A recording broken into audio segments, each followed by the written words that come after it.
প্ৰাণৰ শিল্পী জুবিন গাৰ্গৰ মৃত্যু হৈছিল দুৰ্ঘটনাত সিংগাপুৰৰ কৰোনাৰ আদালতৰ এক গুৰুত্বপূৰ্ণ ৰায় আৰু এই গুৰুত্বপূৰ্ণ ৰায়ৰ লগে লগে স্বাভাৱিকতে এতিয়া জুবিন গাৰ্গৰ অনুৰাগীৰ মাজত সৃষ্টি হৈছে প্ৰবল প্ৰতিক্ৰিয়াৰ নমস্কাৰ প্ৰিয় দৰ্শক মই জয়ন্ত মাধৱ গোস্বামী আপোনাক স্বাগতম জনাইছো নিউজ 18 অসম নৰ্থ ইষ্টৰ ডিজিটেল লাইভলৈ আৰু ডিজিটেল লাইভত এই মুহূৰ্তৰ বিগ ব্ৰেকিং নিউজ লৈ আহিছো আপোনালোকৰ সন্মুখলৈ অভিশপ্ত 19 সেপ্টেম্বৰ এই অভিশপ্ত 19 সেপ্টেম্বৰতে অতি ৰহস্যজনক মৃত্যুক আকোৱালি লৈছিল অসমীয়াৰ প্ৰাণৰ শিল্পী জুবিন গাৰ্গে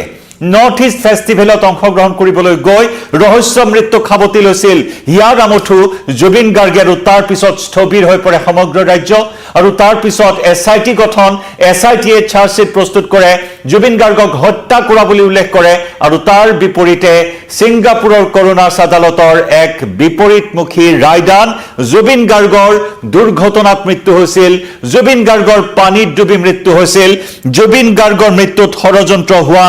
নাই বুলি ৰায় দিলে সিংগাপুৰৰ কৰোনাৰ আদালতে কোনোৱে জুবিন গাৰ্গক জোৰ কৰি পানীলৈ ঠেলি দিয়া নাছিল বুলিও ৰায়দানত উল্লেখ কৰোনাৰ আদালতৰ আমি জনাইছো এই মুহূৰ্তত কৰোনাৰ আদালতৰ ৰায়দান এই মুহূৰ্তত নিউজ 18 অসম নৰ্থ ইষ্টৰ এক্সক্লুসিভ তথ্য জনাবলৈ চেষ্টা কৰিছো আমাৰ ডিজিটেল লাইভৰ জৰিয়তে জুবিন গাৰ্গক কোনোৱে পানীলৈ ঠেলি দিয়া নাছিল বুলি উল্লেখ কৰিছে কৰোনাৰ আদালতে হত্যাৰ কোনো তথ্য পোৱা নাই আদালতে কনস্পিৰেচিৰ কথা কৰোনাৰ আদালতে বা সিংগাপুৰ আৰক্ষীয়ে ইয়াৰ পূৰ্বে উল্লেখ কৰিছিল জুবিন গাৰ্গৰ মৃত্যুত কোনো কনস্পিৰেচি নাই কিন্তু শেহতীয়াকৈ কৰোনাৰ আদালতে যি আজি চূড়ান্ত ৰায় কৰিলে চূড়ান্ত ৰায়দান দিলে তাত উল্লেখ কৰা হৈছে যে হত্যাৰ কোনো তথ্য পোৱা নাই আদালতে শুনানিত উপস্থিত আছিল জুবিন গাৰ্গৰ খুৰাক মনোজ বৰঠাকুৰ উপস্থিত আছিল ৰাহুল গৌতম শৰ্মা হত্যাৰ কোনো তথ্য প্ৰমাণ পোৱা নাই কৰোনাৰ আদালতে এই কথা ইতিমধ্যে প্ৰকাশ কৰা হৈছে কৰোনাৰ আদালতৰ ৰায়দানত স্বাভাৱিকতে এই মুহূৰ্তত প্ৰতিক্ৰিয়াৰ জোৱাৰ ৰাজ্যবাসীৰ মাজত প্ৰিয় দৰ্শক এই মুহূৰ্তত ডিজিটেল লাইভত মোৰ সৈতে সংযুক্ত হোৱা আপোনালোকক অনুৰোধ জনাইছো এই বিষয়টোত আপোনাৰ মতামত কি জনাব পাৰে কমেন্ট সেকশনত আপোনাৰ মতামত প্ৰতিক্ৰিয়া এই মুহূৰ্তত সৃষ্টি হৈছে সমগ্ৰ ৰাজ্যজুৰি কাৰণ 19 সেপ্টেম্বৰ এই 19 সেপ্টেম্বৰত যি ঘটনা সংঘটিত হৈছিল প্ৰাণৰ শিল্পী গৰাকীৰ সৈতে পুৱা প্ৰায় 5 বজাতে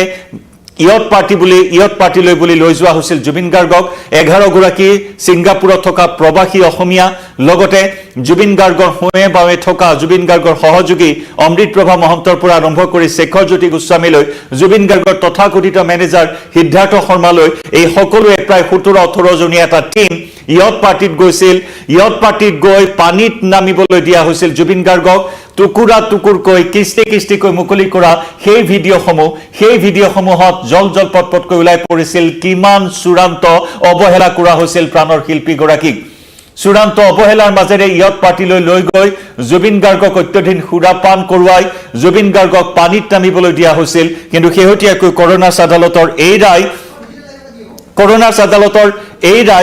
আদালতৰ এই ৰায়দানত ইতিমধ্যে কোৱা হৈছে যে কোনো ধৰণৰ কনস্পিৰেচি নাছিল মোৰ সতীৰ্থ সাংবাদিক দীপাংকৰ দাসক পাইছো এইখিনি মুহূৰ্তত মই ডিজিটেল প্লেটফৰ্মত দীপাংকৰক বিচাৰিছো মোৰ সতীৰ্থ সাংবাদিক দীপাংকৰ অতি ভয়ংকৰ যি ঘটনা সংঘটিত হ'ল প্ৰাণৰ শিল্পী গৰাকীৰ লগত যি সময়ত অসমত এছআইটি গঠন কৰা হ'ল এছআইটিয়ে 12,000 পৃষ্ঠাৰ চাৰ্জশ্বিট দাখিল কৰিলে য'ত হত্যাৰ ধাৰা আৰোপ কৰা হ'ল যি 5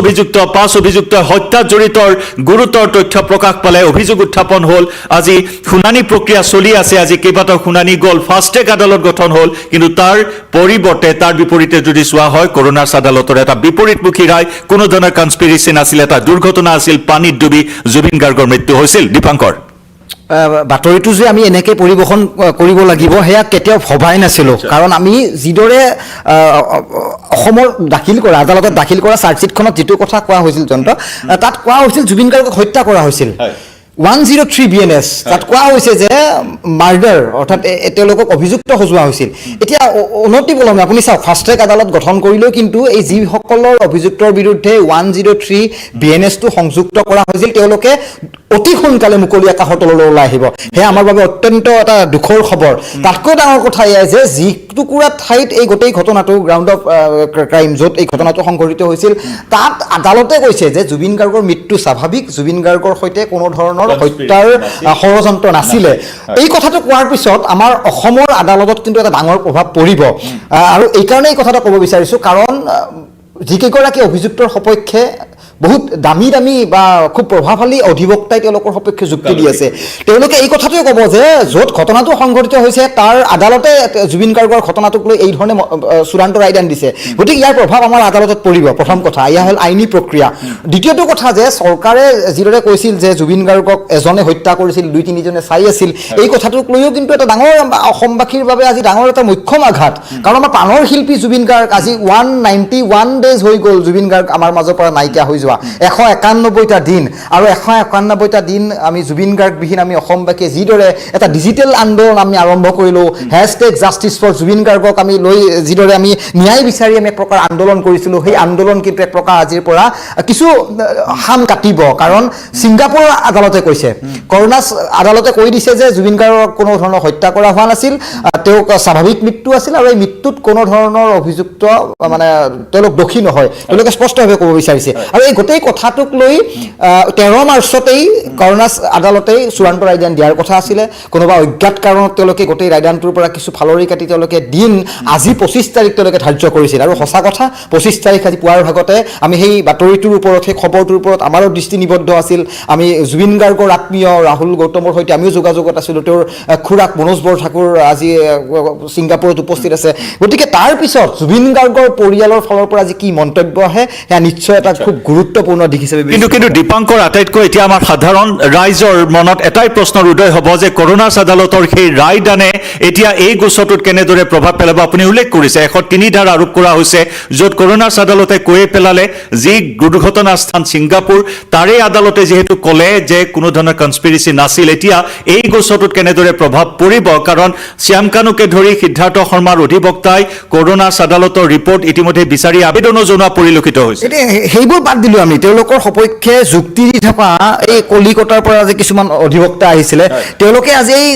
ছিংগাপুৰৰ ৰায়দানটো তেওঁলোকৰ হাতত আহি পৰিছে হাতত পাইছে সেইখিনি কথা আমাৰ ফাষ্ট ট্ৰেক আদালতত ক'ব আৰু আচৰিত কথা আমি যোৱাকালি অসম চৰকাৰৰ ফালৰ পৰা অৰ্থাৎ গৃহ বিভাগৰ ফালৰ পৰা এখন নটিফিকেশ্যন জাৰি হোৱা দেখিছিলোঁ তাত কোৱা হৈছে যে ফাষ্ট ট্ৰেক আদালতত এটা নতুন পদ সংযোজন কৰা হৈছে যাত এটা পদৰ নাম দিয়া হৈছিল আমি ৰাতিপুৱা বাতৰিটো প্ৰকাশ কৰিছিলোঁ আৰু কিছুমান পূৰ্বতে আমি নিউজ 18 অসম নটিছৰ আমি টিভিৰ প্লেটফৰ্মতো সেই বাতৰিটো সম্প্ৰচাৰ কৰিছোঁ যে অতি ক্ষীপ্ৰতৰ হ'ব অসমত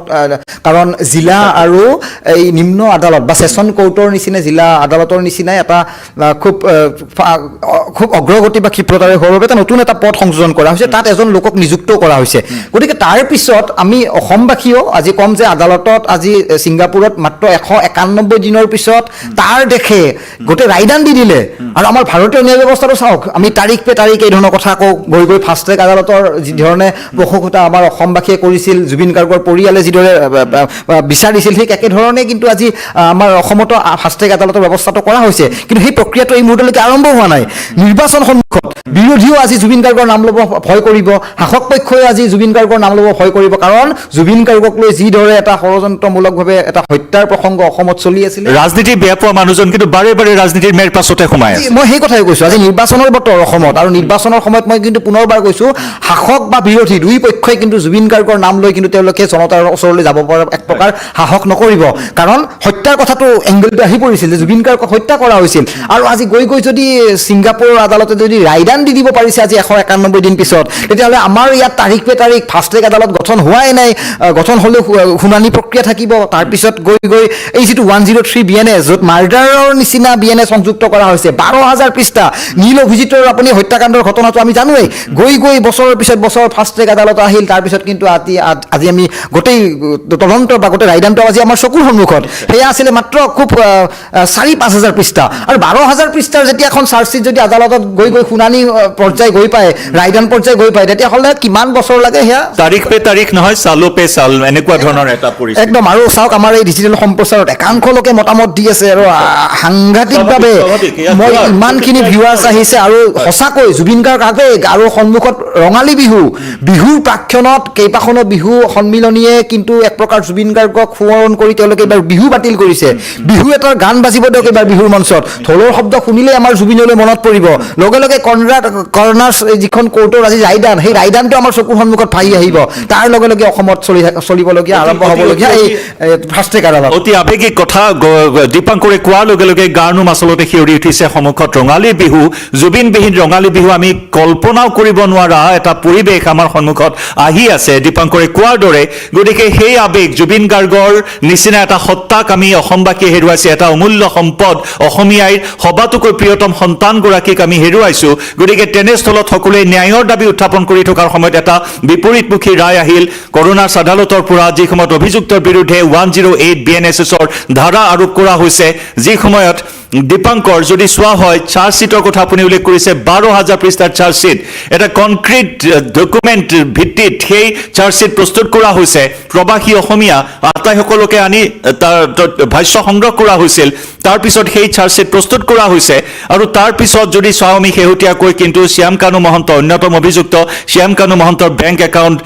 ফ্ৰিজ হৈ আছিল, তাক ডিফ্ৰিজ কৰা হ'ল। তাৰপিছত সিদ্ধাৰ্থ শৰ্মাৰ ফেক্টৰী খুলিবলৈ অনুমতি দিয়া হ'ল। এই বিসংগতিসমূহ কিন্তু লাহে লাহে চাৰ্জশ্বিটত পোহৰলৈ আহিছে দীপাংকৰ। আৰু লাহে লাহে নহয়, ক্ষিপ্ৰতৰ হ'ব বুলি অসমবাসীয়ে যিদৰে দাবী কৰিছিল, জুবিন গাৰ্গৰ পৰিয়ালে যিদৰে দাবী উত্থাপন কৰিছিলে, ফাষ্ট ট্ৰেক আদালত হ'বলৈ গৈ আছে। আৰু নতুনকৈ পদ এটা সৃষ্টি কৰা হ'ল। যোৱাকালি আমি নটিফিকেশ্যন এখন পাইছোঁ, মই ক'লোৱে পূৰ্বতে। কিন্তু আচৰিত যে বহাগ বিহুৰ বতৰ আৰম্ভ হ'ব, চলি আছে নিৰ্বাচনৰ বতৰ, আৰু তাৰে মাজতে কিন্তু এই ছিংগাপুৰৰ পৰা অহা এই ৰায়দানেই কিন্তু ডাঙৰ ক্ষতি কিন্তু আমাৰ অসমবাসীৰ বাবে। যিদৰে আমি ডিজিটেল আন্দোলন আৰম্ভ কৰিছিলোঁ, আমি দৈনিক hashtag justice for Zubeen Garg, অসমবাসীয়ে এটা ডিজিটেল আন্দোলন আৰম্ভ কৰিছিলে। কিমান মিলিয়ন গৈ সেই আন্দোলনটো চুইছিলে, এটা সাংঘাতিক এটা চূড়ান্ত পৰ্যায়ত আছিলে। আৰু ছিংগাপুৰৰ প্ৰধানমন্ত্ৰী, ৰাষ্ট্ৰপতি, ছিংগাপুৰৰ আৰক্ষীক, ছিংগাপুৰৰ প্ৰশাসনক, চৰকাৰক দৃষ্টিগোচৰ কৰাৰ বাবে আমাৰ ইয়াৰে পৰা এই ধৰণৰ এটা আন্দোলনৰ, ডিজিটেল আন্দোলনৰ আমি অংশীদাৰ হৈছিলোঁ। গতিকে এই আন্দোলন গৈ 191টা দিন, সিদিনা আমি জুবিন গাৰ্গৰ 6মহীয়া তিথি আমি পাৰ কৰিলোঁ। তাৰপিছত আজি হঠাৎ এই ছিংগাপুৰৰ পৰা যিটো খবৰ আহিছে, জুবিন গাৰ্গক হত্যা কৰা হোৱা নাছিল, জুবিন গাৰ্গৰ স্বাভাৱিক মৃত্যু। গতিকে এই গোটেই কথাখিনিত কিন্তু ভাৰতীয় ন্যায় ব্যৱস্থাটোৰ ওপৰত কিন্তু কিদৰে প্ৰভাৱ পেলাব, সেয়া কিন্তু আমাৰ চকুৰ সন্মুখত। দীপাংকৰ, সমান্তৰালকৈ যদি চোৱা হয়, অসম আৰক্ষী যাব পৰা নাছিল, SIT ছিংগাপুৰলৈ যাব পৰা নাছিল, কাৰণ এটা চুক্তি, সাগৰৰ পানী অলপ লৈ আহিলে SIT। নিশ্চয়, মানে চুক্তি অনুসৰি তাত তদন্ত কৰিবলৈ সক্ষম নহ'ল, কাৰণ এমলেট, ভাৰত আৰু ছিংগাপুৰৰ মাজত এমলেটৰ যি চুক্তি আছে, গতিকে তেনে ক্ষেত্ৰত সফল হ'ব নোৱাৰিলে সেই চুক্তিক কেন্দ্ৰ কৰি। গতিকে তেনেস্থলত জুবিন গাৰ্গ থকা হোটেল, CC কেমেৰাৰ ভিজুৱেল, বিভিন্ন তথ্য আচলতে তেওঁলোকে সেইবোৰ চাই গুচি আহিলে। আৰু আমি যিখিনি চাৰ্জশ্বিটত আমি খবৰ পালোঁ যে তাৰ পৰা কিমান মিলিমিটাৰ তেওঁলোকে সাগৰৰ পানী অলপ লৈ আহিলে, আহি সেইখিনি আমাৰ দিল্লীৰ FSLত টেষ্ট কৰিবলৈ দিলে। আৰু যিখিনি তথ্য আমাৰ চাৰ্জশ্বিটত আছে, সেই ভিত্তিতে মই এইখিনি কথা ক'ব বিচাৰিছোঁ যে কিছু শেলাই জাতীয় কিছু বিষাক্ত দ্ৰব্য সেই সাগৰৰ পানীত পোৱা গৈছিলে। সেই ভিত্তিটোৰ ওপৰতে তাত বিষ পান কৰা হ'ল, এই ধৰণৰ কথাক লৈ চাৰ্জশ্বিটখনত গোটেই বিষয়টো সন্নিৱিষ্ট কৰা হ'ল। সাগৰৰ পানীখিনি বিষাক্ত আছিল, সেই কথাটো আমাৰ দিল্লীৰ FSLত তথ্য প্ৰমাণসহ ওলাই গ'ল। সেই কথাখিনি আমাৰ আদালতত, যি ছেছন কোৰ্টত এই যিখন চাৰ্জশ্বিট দাখিল কৰা হ'ল, তাত এই গোটেই বিষয়টোত আমি স্পষ্টভাৱে দেখিবলৈ পালোঁ। কিন্তু আজি কৰোনাৰ আদালতেতো কৈ দিলে যে জুবিন গাৰ্গক কোনো হত্যা কৰা হোৱা নাই, সাগৰৰ পানী লুণীয়া, আমি জানো তাত কি বিষাক্ত হোৱাৰ কথা আছে। কিন্তু এই যিখিনি পানী লৈ অহা হৈছিল, সেই পানীখিনিৰ ওপৰত ভিত্তি কৰি SIT এই গোটেই কথাটো ক'ব বিচাৰিছিল যে জুবিন গাৰ্গক হত্যা কৰা হৈছিল, জুবিন গাৰ্গক অত্যাধিক সুৰাপান কৰোৱা হৈছিল, সাগৰৰ পানী বিষাক্ত আছিল, সেই ধৰণৰ কিছু বিষাক্ত দ্ৰব্য জুবিন গাৰ্গৰ পাকস্থলীত লাভ কৰিছিল। সেই পাকস্থলীৰ কিছু ভেজেৰা ৰিপৰ্ট আমাৰ মনত পৰিছে, আমি বাতৰি কৰিছিলোঁ। সেই ভেজেৰা ৰিপৰ্টটোৰ বাবে দিল্লীলৈ জুবিন গাৰ্গৰ শৰীৰৰ কিছু ভেজেৰাৰ অংশ প্ৰেৰণ কৰা হৈছিলে। তাতো জুবিন গাৰ্গৰ সেই ভেজেৰাত বিষাক্ত দ্ৰব্যৰ কিছু দ্ৰব্য লাভ কৰিছিলে। গতিকে এইবোৰ ভিত্তিক লৈয়ে আদালতত চাৰ্জশ্বিট দাখিল কৰা হ'ল। চাৰ্জশ্বিটত এইবোৰ তথ্য উল্লেখ কৰা হ'ল আৰু অৱশেষত আজি আমি কি শুনিবলৈ পালোঁ, জুবিন গাৰ্গৰ মৃত্যু আছিল স্বাভাৱিক। জয়ন্ত, এটা দুৰ্ঘটনা, পানীৰ পৰিমৃত্যু। মই দীপাংকৰ আপোনাৰ পৰা বেছি সময় নলওঁ। শেষত এটা বিষয়, যিসমূহ কিস্তিকৈ ভিডিঅ' মুকলি কৰা হৈছিল, সেই মুকলি হোৱা কিস্তিসমূহত তাত স্পষ্ট ৰূপত আছিল সেই ষড়যন্ত্ৰৰ ছবিখন, স্পষ্ট ৰূপত প্ৰতিফলিত হৈছিল। কেনেদৰে জুবিন গাৰ্গক লাইফ জেকেট অবিহনে পানীত নামিবলৈ দিয়া হৈছিল, কোনো এজনে হকাবধা কৰা পৰিলক্ষিত নহ'ল। কেনেদৰে পানীত নামিবলৈ বিপদজনক এটা পৰিস্থিতি, সিদ্ধাৰ্থ শৰ্মা হওক, শেখৰ জ্যোতি গোস্বামী হওক, তেওঁলোকে নৌকা বিহাৰত ব্যস্ত আছিল, তেওঁলোকে কোনেও হকাবধা নকৰিলে, অথচ জুবিন গাৰ্গ এটা ৰোগত আক্ৰান্ত হৈ আছে। এটা ৰোগত তেওঁ আক্ৰান্ত পানী জুইৰ পৰা তেওঁক আঁতৰত থাকিবলৈ কোৱা হৈছে তাৰ পিছতো কিন্তু তেওঁক পানী নামিবলৈ দিয়া হৈছিল 103 আৰু 105 বিএনএছ যিখিনি 7 বছৰতকৈ অধিক শাস্তিযোগ্য কিছুমান ভাৰতীয় ন্যায় সংহিতাৰ ধাৰা এই ধাৰাখিনি সন্নিৱিষ্ট কৰা হৈছে সেইকাৰণে আমি ক'ব বিচাৰিছোঁ জুবিন গাৰ্গক হত্যা কৰা হৈছে 105ত কোৱা হৈছে যে হত্যাত সহযোগিতা কৰা এই চাই থকা মানুহখিনিয়ে সহযোগিতা কৰিছে কাৰণেতো এই অমৃত প্ৰভাৱ মহন্তক বিৰুদ্ধে 105 লগোৱা হৈছে 103 হত্যাত অভিযুক্ত সজোৱা হৈছে গতিকে হত্যা ক'ত কৰা হ'ল আজিতো ছিংগাপুৰ আদালতে ক'ত কৈ দিলে এই কথাখিনিয়ে কিন্তু ডাঙৰ প্ৰভাৱ যে আমাৰ অসমত আদালতত পৰিব আমাৰ ভাৰতীয় ন্যায় ব্যৱস্থাটোক লৈ কি ধৰণৰ তথ্য প্ৰমাণ পাইছিল সেই তথ্য প্ৰমাণটোত ভিত্তি কৰি আপুনি কোৱাৰ দৰে যে আজি শ্যামকানু মহন্তৰ একাউণ্ট ফ্ৰিজ কৰি দিয়া একাউণ্ট আজি খুলি দিবলৈ বাধ্য হ'ল আদালতে সেই সিদ্ধাৰ্থ শৰ্মা যিটো মেনেজাৰ জুবিন গাৰ্গক লুটি পুটি খালে গোটেই কষ্টপাৰ্জিত ধনখিনি সেই মেনেজাৰটোৰ পানীৰ ফেক্টৰী যিখিনি পানীৰ ফেক্টৰী আদালতত চাৰ্জশ্বিটত কৈছে যে জুবিন গাৰ্গৰ পৰা লুটা ধনেৰে এই পানীৰ ফেক্টৰী সিদ্ধাৰ্থ শৰ্মাই খুলিছিল সেই কথাখিনি প্ৰমাণ কৰিব নোৱাৰিলে গতিকে সেই পানীৰ ফেক্টৰীটো খুলি দিবলৈ বাধ্য হ'ল গতিকে পিছৰ সময়ছোৱাত আৰু কি হ'বলৈ গৈ আছে অসমবাসীয়ে গোটেই দেখিবলৈ পাব নিশ্চয় অতি দুৰ্ভাগ্যৰ কথা দীপাংকৰে কোৱাৰ দৰে অতি পৰিতাপৰ কথা দীপাংকৰ ধন্যবাদ জ্ঞাপন কৰিছোঁ আপোনাক অতি স্পৰ্শকাতৰ এটা বিষয় আৰু এই স্পৰ্শকাতৰ বিষয়টোত এনেধৰণৰ এটা দুৰ্ভাগ্যজনক ৰায় দান এই মুহূৰ্তত যি সময়ত আমি অসমবাসী ৰাইজে ন্যায়ৰ দাবীৰে এই মুহূৰ্তত আমি সকলো মুখৰ হৈ আছোঁ ডিজিটেল মিডিয়াত ছ'চিয়েল মিডিয়াত অব্যাহত আছে #জাষ্টিছ ফৰ জুবিন গাৰ্গৰ সেই শ্লোগান ডিজিটেল আন্দোলন চলি আছে আৰু অসমবাসী ৰাইজে অতি ধৈৰ্য সহকাৰে অতি নিষ্ঠাৰে অপেক্ষা কৰি আছে জুবিন গাৰ্গে ন্যায় লাভ কৰিব আৰু তাৰ পিছত ছিংগাপুৰৰ কৰোনাছ আদালতৰ এই ৰায়দানে এতিয়া কেনেদৰে প্ৰভাৱিত কৰিব ফাষ্ট ট্ৰেক আদালত গঠন কৰা হৈছে নতুন পদবীৰ সৃষ্টি কৰা হৈছে গতিকে এই ফাষ্ট ট্ৰেক আদালতৰ বিচাৰ প্ৰক্ৰিয়াৰ জৰিয়তে জুবিন গাৰ্গ আমাৰ প্ৰাণৰ শিল্পীগৰাকীয়ে ন্যায় পাবনে প্ৰকৃততে অসমবাসীয়ে ন্যায় পাবনে এয়া হৈছে এই মুহূৰ্তৰ আটাইতকৈ ডাঙৰ প্ৰশ্ন প্ৰিয় দৰ্শক আপোনালোকলৈ এৰিলোঁ কি কৰে আপোনাৰ মতামত এই প্ৰসংগত অনাগত যিসমূহ ডেভেলপমেণ্ট হয় প্ৰতিটো তথ্য প্ৰতিটো আপডেট আপোনালোকৰ সন্মুখলৈ আমি লৈ আহিবলৈ প্ৰয়াস কৰিম